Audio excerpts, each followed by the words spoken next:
It started innocently enough.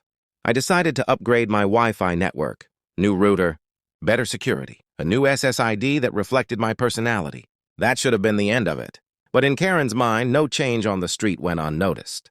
Within an hour, she was pounding on my door, waving her phone and shouting, "You've violated HOA rules.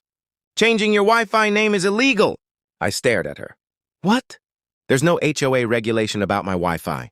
Oh, there is. Section 7B, Community Technology Standards. You need approval for any network change. I laughed. I'm not even in your HOA. Her eyes narrowed. That doesn't matter. You affect the network ecosystem. By the time I realized she had dialed 911, I was already grabbing my phone to record. Minutes later, 2 uniformed officers showed up. I calmly explained what happened. I upgraded my personal network.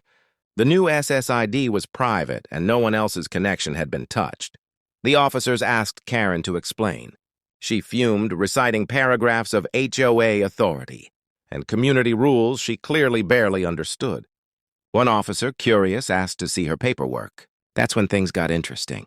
As Karen handed over a binder filled with HOA minutes, petitions, and receipts, the officer noticed irregularities, fraudulent signatures, false documentation, and evidence of embezzlement from HOA funds. Apparently, Karen had been siphoning money from the HOA accounts for months.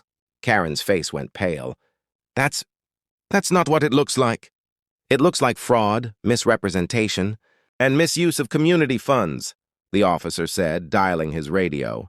Within the hour, Karen was removed from the premises, HOA board meetings suspended, and auditors called in to investigate.